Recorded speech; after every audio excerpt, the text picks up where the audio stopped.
आपके शत्रु आपके लिए अगली चाल चलने ही वाले हैं। एक ऐसा चक्रव्यूह रचा जा रहा है, एक ऐसा जाल बुना जा रहा है जिस जाल में आपको फंसाने की तैयारी होने वाली है। अर्थात आपके जो विरोधी हैं, जो आपसे जलते हैं, द्वेष भावना रखते हैं, वो कुछ ऐसा जाल बुन रहे हैं, कुछ इस टाइप का इन्वायरमेंट तैयार कर रहे हैं जिसमें आपको वो पूरी तरह से फंसाना चाहते हैं और आपकी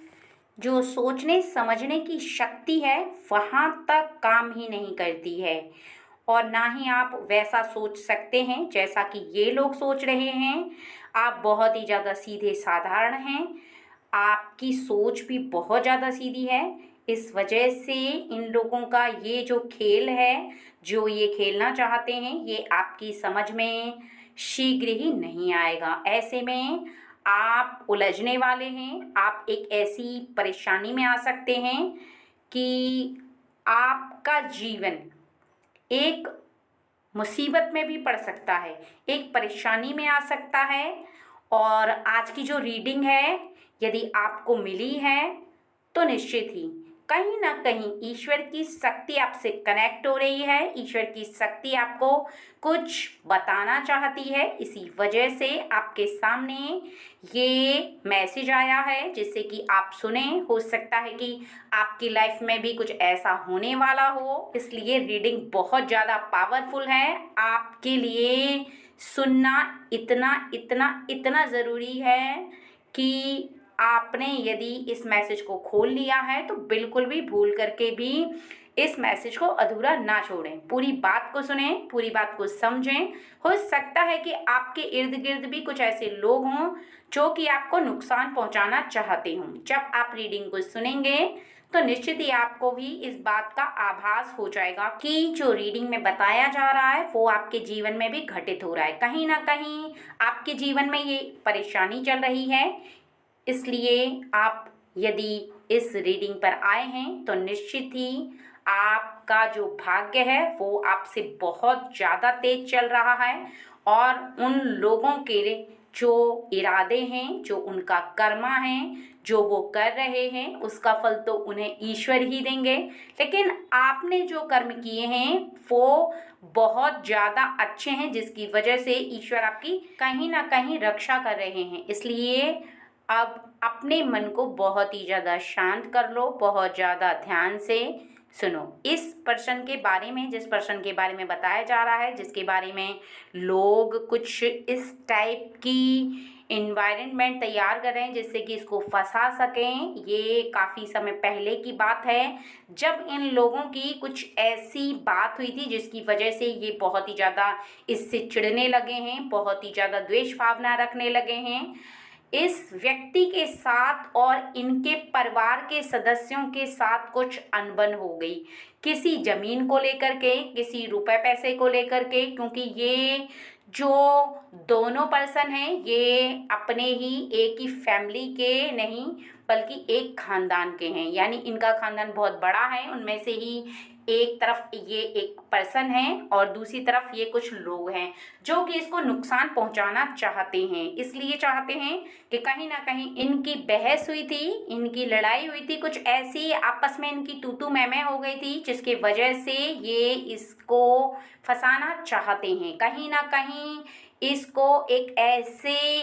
जाल में उलझाना चाहते हैं जहां से ये नहीं निकल पाए, उसी में घूमता रहे जिससे कि ये अपना आनंद उठा पाए। क्योंकि कहीं ना कहीं ये बदला लेना चाहते हैं। जो इन दोनों के बीच में एक ऐसा पर्सन है जो इन्हें भड़का रहा है, जो इनसे इस तरह की बातें कर रहा है कि आपकी जो इंसल्ट हुई है, आपकी जो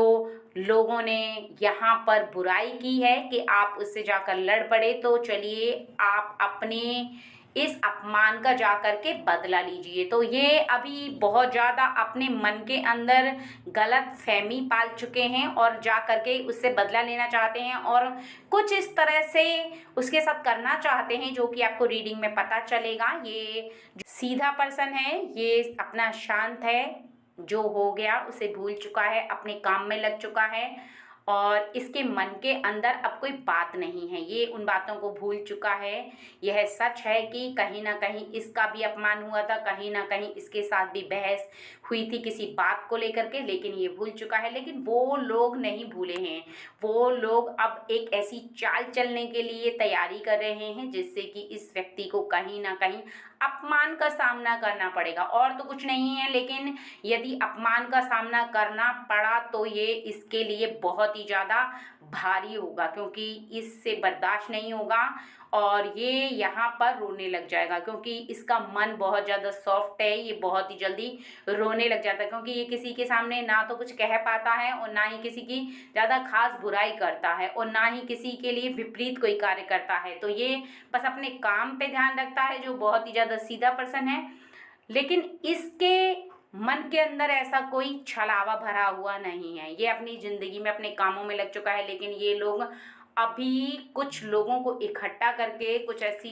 बात बता रहा है जो कि किसी भी व्यक्ति के लिए बहुत ही आश्चर्यजनक बात है। यानी ये बोल रहा है उस व्यक्ति के लिए जो कि बहुत ही ज़्यादा सीधा साधा है, जो कि बहुत ज़्यादा साधारण रहता है, उसके बारे में बोल रहा है कि चलो हम उसे एक ऐसे जाल में फंसाते हैं, यानी एक ऐसे गलत काम में फंसा देते हैं जिससे कि उसकी बदनामी होगी। लेकिन इसे पता नहीं है, वो साधारण व्यक्ति भले ही साधारण है लेकिन उसके साथ ईश्वर की शक्ति है जो कि इसकी चालबाजी को बहुत अच्छे से समझते हैं। और जैसे ही ये उनको जाकर के बोलेगा, जैसे ही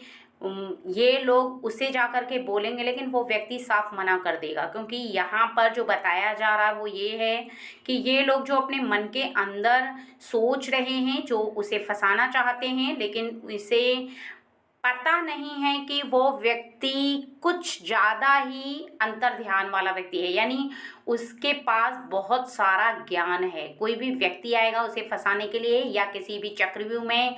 उसे फंसाएगा तो निश्चित ही वो किसी का कहना नहीं मानेगा, क्योंकि यहाँ पर जो बताया जा रहा है वो ये है कि उसके साथ साथ ईश्वर की शक्ति चलती है और कोई भी व्यक्ति अगर उसके विपरीत कोई कार्य करता है तो निश्चित ही उसे पता चल जाता है। यानी कोई उसे फंसाना चाहता है, कुछ ऐसा काम करना चाहता है जो कि उसके विपरीत है, तो इस व्यक्ति को पता इसलिए चलता है क्योंकि इसको अंतर ध्यान मन होने के साथ साथ वो चीज़ें साफ साफ दिखाई देने लगती हैं, क्योंकि ये मन का बहुत ज़्यादा यहाँ साफ है। ईश्वर की शक्ति में सबसे ज़्यादा जब विश्वास करता है, पूजा करता है, जब अंतर ध्यान होता है पूजा के समय, तभी इसको आभास हो जाता है कि कौन व्यक्ति इसे नुकसान पहुंचाना चाहता है और कौन नहीं पहुंचाना चाहता है। इसलिए कोई व्यक्ति जो कि इसका बुरा करना चाहता है वो नहीं कर पाएगा, क्योंकि जब ईश्वर की शक्ति इसको पूरा आभास करा देगी तो ये इसकी बात मानेगा ही नहीं, जैसा कि यहाँ पर बताया जा रहा है। ठीक है, और इस व्यक्ति का जो मन है, यानी ये जो साधारण सा व्यक्ति है, इसका जो मन है वो इस प्रकार का है कि मैं चाहे कितना भी किसी के साथ मेरी बहस हो जाए, किस व्यक्ति के साथ मेरे लिए कोई ऐसी द्वेष भावना रखे, लेकिन मैं किसी के लिए नहीं रखूँगा, क्योंकि इसका सोचना सिर्फ और सिर्फ इतना है कि मैं अपने काम पर ध्यान दूंगा। अगर किसी को मेरे बारे में गलत सोचना है तो वो सोचता रहे, मुझे इससे फ़र्क नहीं पड़ता है। ये बहुत ज़्यादा यहाँ पर शांत होकर के अपने मन ही मन खुश हो रहा है, सोच रहा है कि मेरे जीवन में सब कुछ ठीक ठाक है, सब सही से चल रहा है। लेकिन कभी कभी इसके मन के अंदर एक ऐसी बात उमड़ने लगती है कि बिना मतलब का मेरे जो चचेरे भाई हैं उनके साथ मेरी बहस हो गई किसी कारणवश, उनका शायद मेरे हाथों से दिल दुख गया। ऐसा नहीं होना चाहिए था, लेकिन यहाँ पर क्या होने वाला है वो भी यहाँ रीडिंग में बताया जाएगा। ठीक है, बहुत ही ज़्यादा ध्यान देने वाली बात ये है कि ये व्यक्ति जो कि बहुत ही ज़्यादा सीधा है, साधारण है दिखने में, ये इस व्यक्ति के पास जाएगा, क्योंकि ये चचेरा भाई है जो कि इसके लिए षड्यंत्र रच रहा है। अब यहाँ पर कुछ ही समय बाद, कुछ दिनों बाद जब ये व्यक्ति जो कि बहुत सीधा है, इससे जाकर के माफ़ी मांगेगा और बोलेगा कि तुम तो मेरे बड़े भाई हो, मुझसे गलती हो गई, मुझे तुम्हारे साथ बहस नहीं करनी चाहिए थी, मेरे मुंह से जो भी निकल गया गलती से निकल गया, मैं तुमसे माफ़ी मांगना चाहता हूँ, प्लीज़ मुझे माफ़ कर दो। अगर तुम मेरे बड़े भाई हो, बड़ा भाई छोटे भाई को माफ़ कर सकता है तो तुम मुझे माफ़ कर दोगे तो मेरे मन से ये बोझ उतर जाएगा, जो कि मेरे मन पे बहुत बोझ चढ़ा हुआ है इस समय। क्योंकि जब भी मैं शांत बैठता हूँ, पूजा करता हूँ, ध्यान लगाता हूँ, तब तुम्हारा वो चेहरा नज़र आता है जिसमें हम दोनों एक दूसरे के साथ वार्तालाप कर रहे थे, बातें कर रहे थे, बहस कर रहे थे। और अब मुझे कहीं ना कहीं इस बात का आभास होने लगा है कि मैंने जो भी किया, जो गलती हो गई वो शायद मेरे वजह से ही हो गई, वो नहीं होनी चाहिए थी। लेकिन अब यहाँ पर मैं क्या कर सकता हूँ, मेरे से जो गलती हो गई वो वापस नहीं आ सकती, इसलिए आने वाले समय में या अभी के समय में तुम मुझे माफ़ कर दो, जिससे कि मैं आगे की लाइफ को बहुत अच्छे से गुजार पाऊँ, जिससे कि मैं अच्छे से जी पाऊँ, खुश रह पाऊँ, अपनी खुशियों को बटोर पाऊँ। और ये जो बहुत ही ज़्यादा चालाक व्यक्ति है, षड्यंत्र करने वाला था और जो कि अपने मन के अंदर इस बात की भावना रखे हुए था कि मैं इसका कुछ बुरा करूं, इसके लिए कुछ ऐसा चक्रव्यूह रचूं जिससे कि ये उस चक्रव्यूह में फंस जाए। और ये पूरी तरह से समझ चुका है इस बात को कि जब किसी के प्रति कोई चक्रव्यूह रचा जाता है तो निश्चित ही उसे नुकसान पहुंचता है। लेकिन जब इसने माफ़ी मांगी है तो इसका हृदय करुण से भर गया है। इसलिए भर गया है क्योंकि ये एक तो छोटा भाई है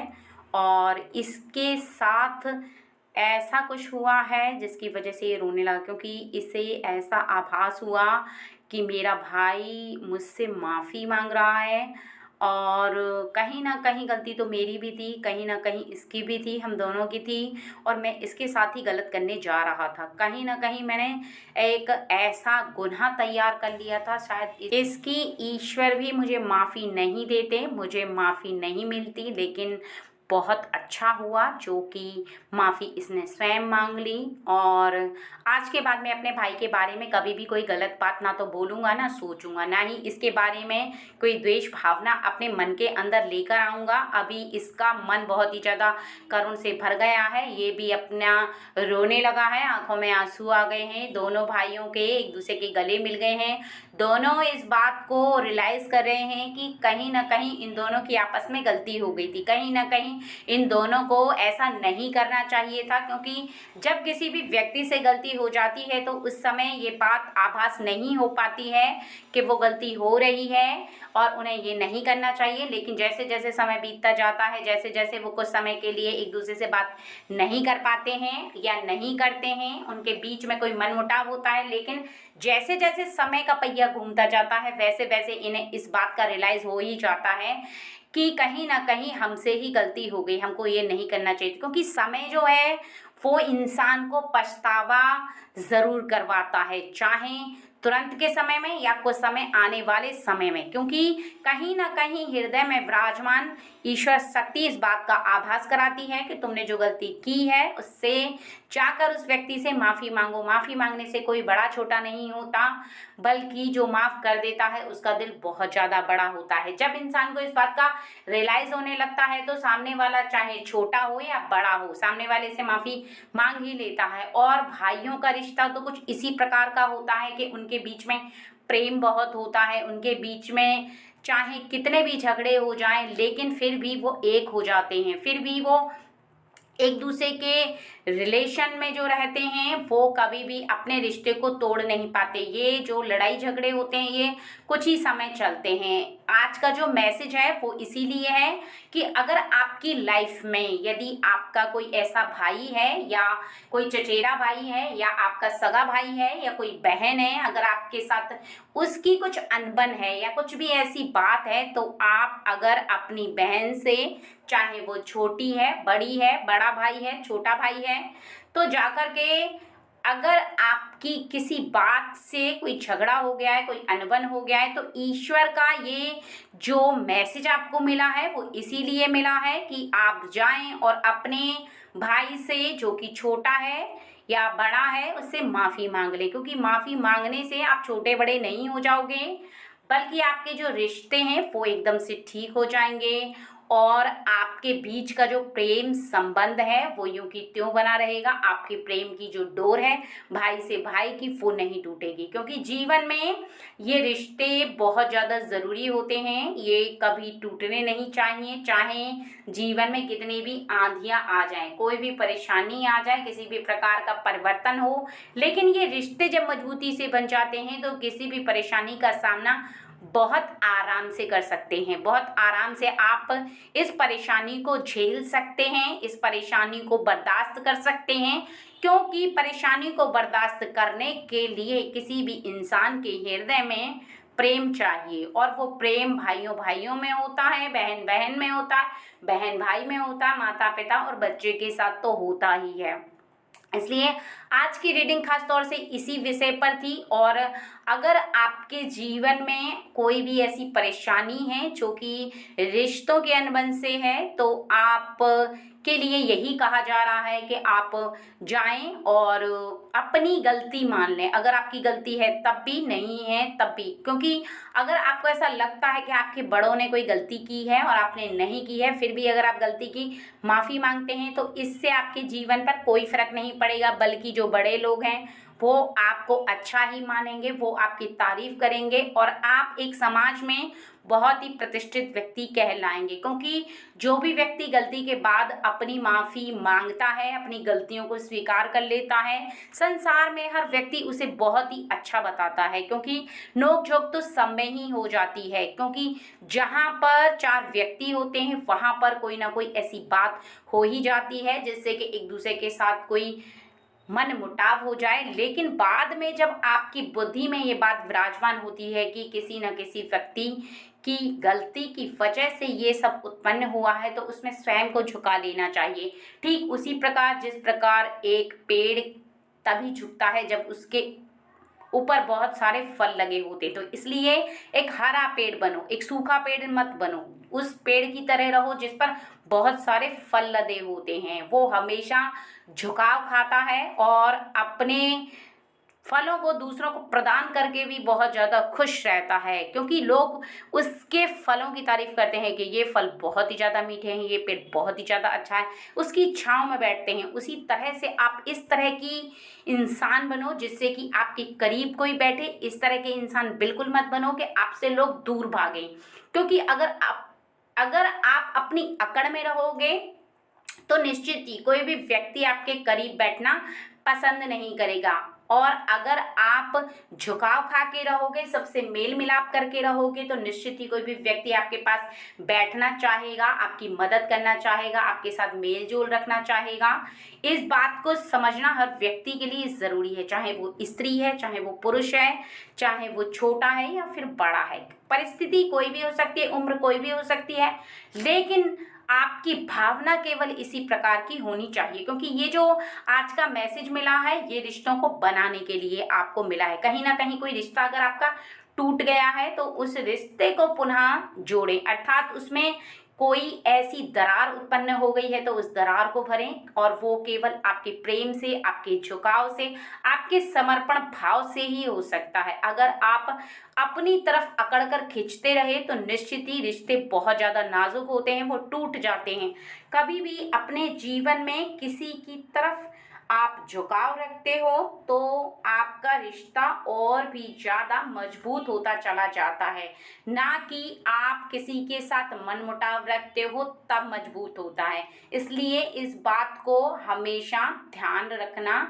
बहुत ज़्यादा ज़रूरी है।